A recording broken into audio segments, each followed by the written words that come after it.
तामुलपुर हाग्रा बिफाना मुलुगनां मैदेर सान फालिदों। तामुलपुर जिल्लानि सिरसेनि गंगामाया गोजौ फरायसालियाव तामुलपुर हाग्रा बिफान, बाक्सा फरेस्ट डिभिजन, गयबारि सायपात्री फाउन्डेशन, एनजिअ आरो तामुलपुर प्रेस क्लाब जथायै मुलुगनां मैदेर सान फालिनाय हाबाफारि लादों।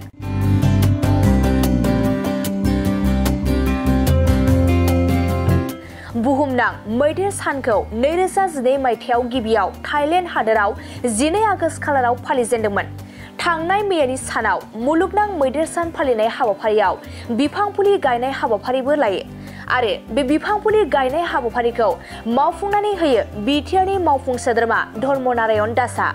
सायपात्री फाउन्डेशन एनजिअनि आफादगिरि माधव सेत्रीनि दैदेननायाव मुलुगनां मैदेर साननि सोमोन्दै सावरायमेल लानाय जायो। बे हाबाफारियाव गाहाय आलासि महरै तामुलपुर विधान सभा बियाबनि एमएलए जलेन दैमारी, मावफुं सोद्रोमा धर्मनारायण दास, बाक्सा डिभिजननि डिएफअ रन्जित कुमार, तामुलपुर जिल्ला एबसुनि बोसोनगिरि बासिराम रामसियारि, टिसिएलसिसिनि चेयारमेन राम बास्तला, तामुलपुर प्रेस क्लाबनि आफादगिरि उत्पल डेका बिथांमोना बाहागो लायो।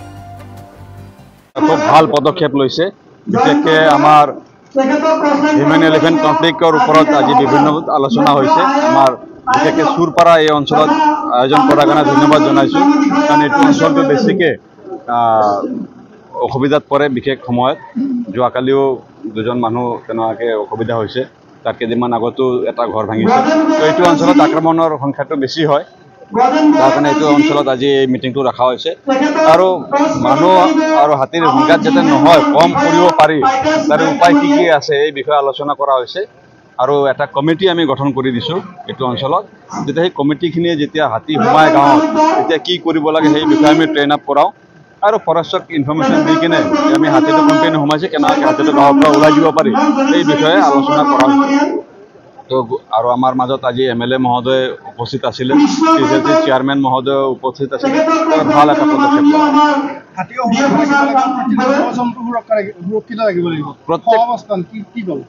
আজি পৃথিৱীত খালি ভগৱানে মানুহক জন্ম দিয়া নাই, শিল্পৰ পৰা লৈ কিনে হাতীলৈকে জন্ম দিছে।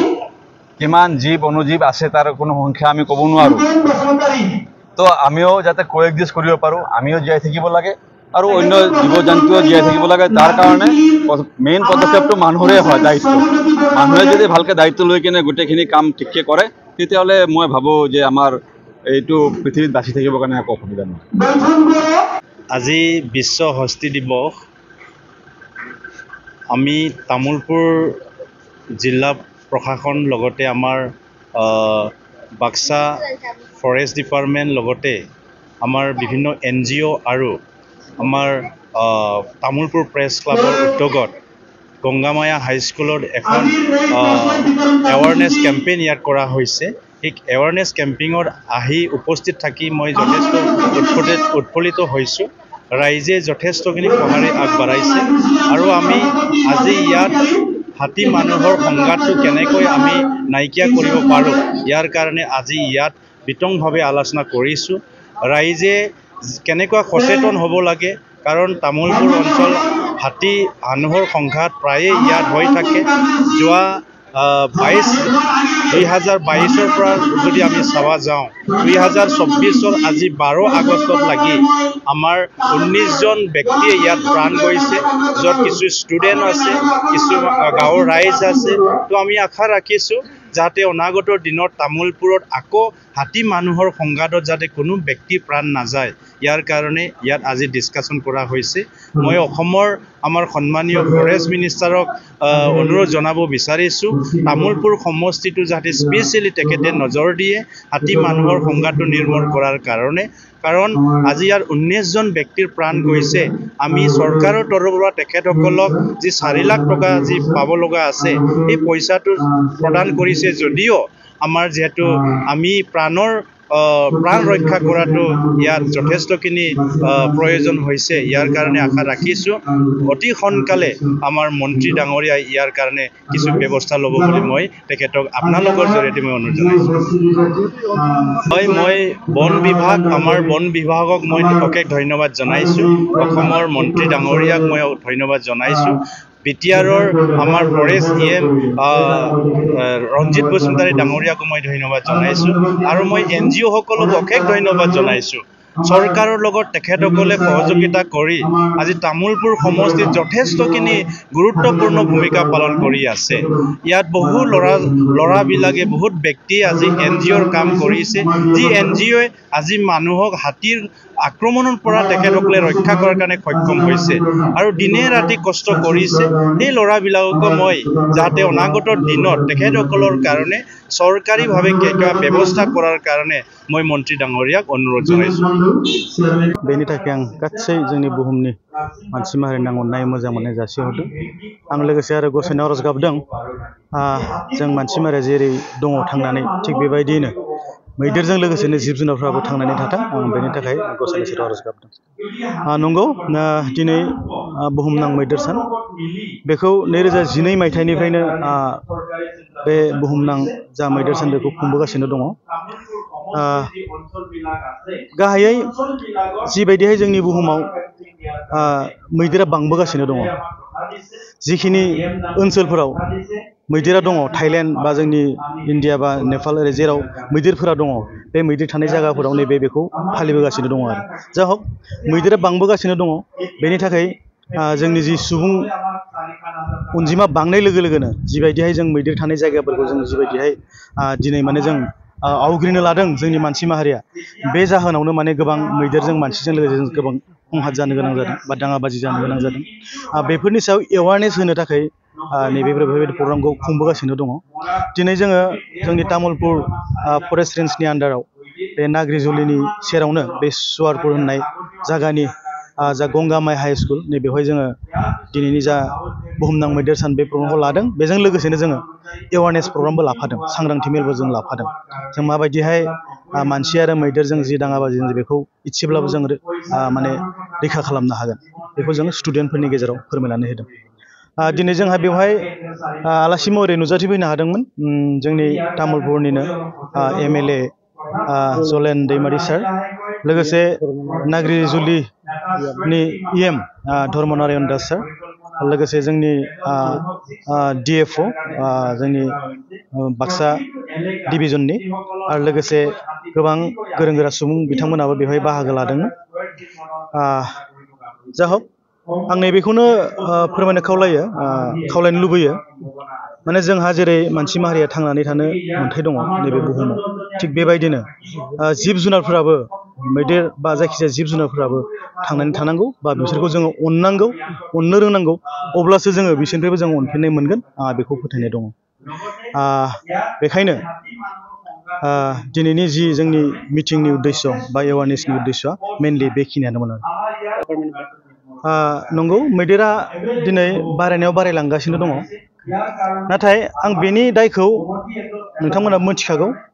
बेनि दाया नों आं जों गासैनावबो गोग्लैयो मानोना जों जोंनि खायसे लुबैनायखौ जोङो माने जाफुंहोनो थाखाय जों दिनै माने बेफोरबायदि जाथाया जोंनिया जागासिनो दङ दिनै जों गासैबो मिथिगौ नै बेफोर जायगाफोरा जेराव दाङाबाजि बांसिन जागासिनो दङ बेफोर जायगाफोरा सोरनिमोन बेखौ जों गासैबो मिथिखागौ नङा होमबा जा हक बिथांमोना गावसोरनि जायगायावनो दङ नाथाय जों सुबुं माहारिफोरासो दिनै माने बैफोर जायगाखौ जों आवग्रिना लाहैनायाव जोंनि खायसे लुबैनायखौ जाफुंहोनो थांनानै जों दिनै माने गोबां दाङाबाजि जानो गोनां जादों बेखायनो आं एक्सुवेलि दाङाबाजि होनोब्ला एसे बोरैबा गाज्रिबो खोनायो कनफ्लिक्ट होनना बुङोब्ला नङा होमबा बेखायनो आं नैबेखौसो बुंनो लुबैयो दिनै जिहेथु जोङो नैबेफोर जायगायावनो जुदि जों थानो लाबायब्ला बेयाव थानानै जों जुदि संसारखौ जानो सानबायब्ला अब्ला जों मेनलि जिब जुनारजों लोगोसे थाफानानै जों गोरोबनानै थानो लुबैनांगोन हानांगोन गोरोबनानै थानो हानांगोन आं बेखौसो लुबैयो जा हक बेनि गेजेरावनो आं बेखौ खावलायनो लुबैयो जोंनि जिखिनि तामुलपुर ओनसोलनि रायजोफोरनि जिखिनि दा माने मैदेरजों मोगा मोगि जागासिनो दं जेब्लाबो नोंथांमोना जेब्ला मैदेर फैगोन अब्ला नोंथांमोना खोब खाबदानै थानानै जोंखौ डिपार्टमेन्टखौ खबर हो बा खाथियाव पुलिसफोर दङ पुलिसफोरखौ खबर हो आरो जोंहा EDS होननाय कमिटि मोनसे दङ इलिफेन्ट ड्राइभ स्क्वाड कमिटि होननाय दङ बिथांमोननि मेम्बारखौ नोंथांमोना खबर हो अब्लानो जों खबर मोनगोन अब्ला जों फैगोन लोगो लोगो बिनि उनावसो नोंथांमोनाबो माने जोंजों हेफाजाब होनांगौ आरो बे समाव न'खरनिफ्राय जोंनि फेमिलि बा उन्दै उन्दैफोरखौ मालाबाबो ओंखारनो दाहो आरो जेब्ला जों मैदेरखौ होगोन अब्ला नोंथांमोना मैदेरनि जिखिनि करिडर बेखौथ' नोंथांमोना सिनायखागौ बेखायनो बे करिडरफोरखौ नोंथांमोना मालाबाबो होबथानो नाजानो नाङा दावराव दावसि खालामनो नाङा अब्ला मैदेरा निस्सय गावनो गाव थांगोन बेखायनो बेखिनिखौ नोंथांमोना जेब्लाबो जोंखौ हेफाजाब खालाम आरो मालाबाबो मैदेरजों लोगोसे सेलफि लानाय मा लानाय बेफोरखौ मालाबाबो खालामनाङा बे हाथर खुबैनाय अन्थाइ दाफैनाय बेखौ मालाबाबो खालामनाङा बेखौ खालामोबा जोंहा बिपदसो जागोन आरो बेखौ नोंथांमोनखौ गुरै खावलायदों नोंथांमोना बेबायदि खालाम आरो जोंखौ हेल्प खालाम अब्ला जोङो हानायमानि जों मैदेरखौ गावनि जायगायाव बा जों एसेबाबो होना हरनो हानाय जों बेबस्थाखौ खालामनो हागोन आरो मोनसे फोसावथाय नोंथांमोननि थाखाय मोनसे गोजोनथाव खौरां लानानै फैदों चिरां जिल्लानि सिङाव थानाय काजलगावनि सिफुं हटेलखौ गुवाहाटी नोगोरनि साखाथियाव थानाय सानसारियाव गोदानै मोनसे सिफुं हटेल ब्रान्च खुलिनाया नोंथांमोननि थाखाय गोजोनथाव खौरां लानानै फैदों नोंथाङाबो जुदि गुवाहाटीयाव थायोब्ला एबा गुवाहाटी नोगोराव दावबायहैनाय समाव बर'नि दोरोङारि ओंख्रिखौ जानो लुबैयोब्ला गुवाहाटी नोगोरनि साखाथियाव थानाय सानसारियाव गोदानै बेखेवनाय सिफुं हटेलाव थांनानै जाहैनो हागोन बे सिफुं हटेलाव नोंथाङा बाङाय बेसेनावनो बर'नि गोबां गुबुन गुबुन दोरोङारि जाग्रा ओंख्रिफोरखौ मोननो हागोन अनला दाउ सबाय दाउ अमाजों नारजि मैथा अमा ना बाथोन थारुन अमा आरो गोबां बायदि बायदि बर'नि ओंख्रिखौ बे बर'नि सिफुं हटेलाव मोननाय जायो